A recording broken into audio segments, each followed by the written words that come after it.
नुकतीच महानगरपालिकेची निवडणूक जाहीर झालेली आहे. जसं की हवामान खात्यानं जालन्यासाठी येलो अलर्ट दिला होता. त्याच पद्धतीनं जालन्याचं वातावरण आता वेगळ्या प्रकारे तापलेलं दिसत आहे. आपल्यासोबत बोलण्यासाठी आहेत माजी आमदार कैलाससेठ गोरंट्याल तथा भाजप नेते. यांच्यावर एक मोठी जिम्मेदारी भाजप वरिष्ठांनी दिलेली आहे. आपल्यासोबत उपस्थित आहे साहेब. त्यांच्याशी चर्चा करूया. कोणत्या मुद्द्यावर साहेब आपण निवडणूक लढवणार आहात? सर्वप्रथम मी जालना जनतेच्या मनापासून धन्यवाद व्यक्त करतोय. आम्ही जे इच्छुक उमेदवारांचे फॉर्म वाटप केलं, अभूतपूर्व रिस्पॉन्स आम्हाला भेटला. 500 पेक्षा जास्त फॉर्म आमच्याकडे आले.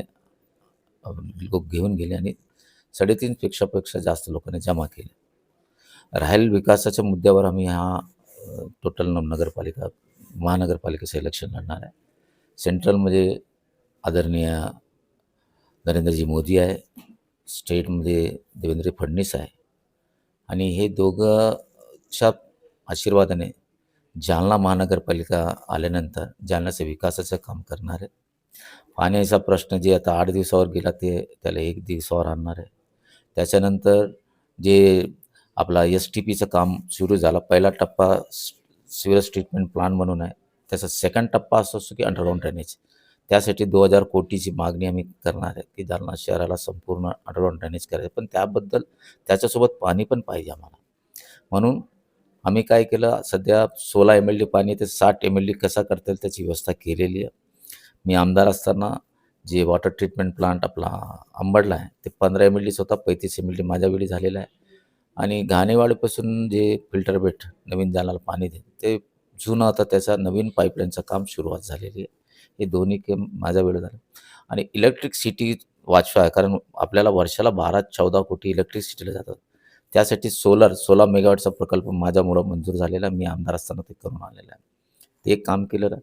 त्याच्यानंतर जे जलकुंड जिथं गणपती विसर्जन करतात हे केंद्र शासनाचा मूलभूत सुविधामध्ये आलेला आहे. मी आमदार असतानाच करून आले. कालांतर मी पडल्यानंतर काही लोकांनी 9 कोटीचा 19 कोटी गेला आणि त्याला पाण्यात टाकले. हा पण एक आम्हाला इलेक्शनचा मुद्दा राहील. त्याबद्दल या जालन्याच्या लोकांना सिमेंटचे रस्ते दानवे साहेब आणि कैलास गोरंट्यालनेच दाखवले.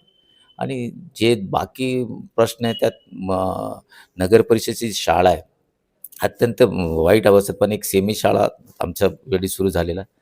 जालन्याचे पूर्ण शाळेला आधुनिकीकरण करण्याची व्यवस्था राहणार आहे. जालना शहर मोठा झाला, अंबड चौफुली झाली, मंठा चौफुली झाली, औरंगाबाद चौफुली असे मोठे एरिया झाले. तिथं बाजारपेठ नाही, तिथं सब्जी मंडी नाही. त्यासाठी सब्जी मंडी करणार आहे. तिथं चांगले दवाखाने करणार आहे. जिथं जिथं आम्हाला दवाखाने करण्यासाठी प्रयत्न करायचा आम्ही करणार आहे. आणि लोकांना मूलभूत सुविधा देण्याचा प्रयत्न आम्ही करणार. नक्कीच. तुम्ही आता जसं म्हटलंय, की रस्ते आणि सगळ्या गोष्टी हे आपल्या सरकार स्थानिक आपण केलेल्या आहेत. आपल्या मित्रपक्षाचे जे अर्जुन खोतकर साहेब आहेत, ते म्हणतायत ढवळेश्वरचा रस्ता मी केलाय आणि बॅनरबाजी मित्रपक्ष करताय. याच्यावरती काय सांगणार? मला त्यांना हे विचारायचं आहे की बाबा जे जलकुंड आहे, जे 9 कोटी माझ्या वेळी होता आणि म्हणजे जेव्हा मी केला तेव्हा तुम्ही स्वतः कसं उद्घाटन करून घेता? नगरपालिकेने केलं पाहिजे ना त्याचं उद्घाटन. पत्रिका नगरपालिकेने काढला पाहिजे. तेव्हाच हे कमिशनरचे डुप्लिकेट साईन मारून तुम्ही पत्रक काढता. आणि 9 कोटीचं 19 कोटी झाले, त्याचा जबाब द्यावा ना त्याला. कोण केलं हे? त्याने मी सांगतो की त्याने कोणता पत्र दिला ज्यामुळे जालन्याचे रस्ते झाले. तर मग आता तो म्हणतो इकडला आपला धवलवाडीचा ढवळेश्वरचा. मला सांगा, केंद्रीय नेते कोण आहे? नितीन गडकरीजी. बरोबर. ते आणि रावसाहेब दानवे एक बॅचचे आहेत. भारतीय जनता पार्टीमध्ये काम करण्याची एक सिस्टम आहे. तर ज्या गावात काही दिला जायचं पैसे किंवा कोणत्याही प्रकारच्या डेव्हलपमेंटचं काम, तिथलं स्थानिक पुढारी जे असतात त्याला विचारतात. कारण मला माहीत आहे की मी आता काल वसमतमधला होतो. मला तिथं माझा समाज असल्यामुळे मला तिथं पार्टीने पाठवले. त्यांचं सिस्टम आहे. आणि ह्याने काही केलं म्हणून भेटलं असं नसतं. ते दानवे साहेबांनी आणि गडकरी मिळून केलेलं आहे. याचा काही संबंध नाही त्याचा. साहेब, दुसरा प्रश्न असा होता, की युतीसाठी काही प्रस्ताव आलेला आहे का शिवसेनेकडून आपल्याकडे? प्रस्ताव म्हणजे अरे बघा, ते काही लोक खरं फक्त टीव्हीवर बोलतात. माझ्याकडे आंबेडकर आणि गणेश राऊत आले होते. म्हणजे आम्ही एक प्रोग्राममध्ये भेटले. ते म्हटले की आम्हाला युती करायचं. मी म्हटलं हो, पण युती म्हणजे फक्त बोलून होत नाही दादा, त्याला प्रस्ताव पाठवा लागतात. 16 प्रभागात तुम्ही किती उमेदवार उभं करणार, आम्ही किती करायचं. कोण रिझर्वेशन कोणत्या प्रभागात आहेत, कोणत्या रिझर्वेशनवर कोण उभा करायचं. आणि काही नसताना त्या महापौरचं पण उद्घाटन करून घेतलं, डिक्लेअर केलं आमचा महापौर हे. आता मला सांगा, आता भरोसे की भाई सेला देते तसं मॅटर आहे. कळलं पाहिजे की काय मॅच्युअर्ड पॉलिटिशियन कधी, जोपर्यंत रिझर्वेशन निघत नाही, रिझर्वेशन निघाल्यानंतरही त्याने असं डिक्लेअर केलं नाही पाहिजे की, कारण एक कॅटेगरीत निघाला तर त्या कॅटेगरीचे 10 लोक असतात आणि मग ते 10 मध्ये 9 विरोधात जातात. हे तर असं काही बोलणे म्हणजे यार चाइल्डिश आहे. मला वाटतं की यांचा आणि म्हणजे मॅच्युअर्ड लोक झाले नाही. नाही, आपल्या मित्र पक्षातील आमदार म्हणताय की 500 कोटीचा फंड मी आमदार झाल्यापासून आणलेला आहे. याच्यावरती काय बोलणार सर? मी म्हणतो बाप दाखवा आणि श्राद्ध करा. मला दाखवा फिल्टर आपला हे याचं काम तुमचा सोलरचं काम कोण केलं, कोण आमदार असताना केलं आणि कधी मंजूर झाला. जलकुंडचं काम कधी मंजूर झाला, हे काही नव्हतं तेव्हा. मी तुम्हाला सांगतोय. हां, इंटरनल वॉटर डिस्ट्रीब्युशनचं काम माझ्यामुळे झाला. STPचं काम जे सिवेज ट्रीटमेंट काम 55 ते 100 कोटीवर माझ्यामुळे झालेलं आहे. त्याचं उद्घाटन केलं, माझ्याकडे फोटो आहे. मग वॉटर ट्रीटमेंट प्लान जे आहे अंबडला 35 MLDचा, ते मी उद्घाटन केलं. त्या घाणेवाडीपासून जालना मी केलं.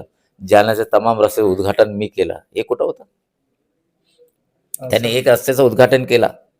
तर बायपासून तर चमडा बाजार असं जे चाललं आहे ना, मग त्या रस्त्याची अवस्था बघा, पूर्ण गेलेले आहे. याने जिथे नारळ फोडला, आता अपेक्षित आहे, जिथे नारळ फोडला ते काम होतच नाही. याला हे पण विचारा, हा मंत्री असताना रामनगर जवळ साळेगाव हायवेपासून साळेगावपर्यंत रस्ता जेव्हा उद्धव ठाकरे यांनी सेना एकत्रित आहे, उद्धव साहेबांनी उद्घाटन केलं, पण रोड झाला नाही. ते मी आमदार झाल्यानंतर झाला. तुम्ही त्या गावात जाऊन विचारा, हे काहीच सटाके मारतो.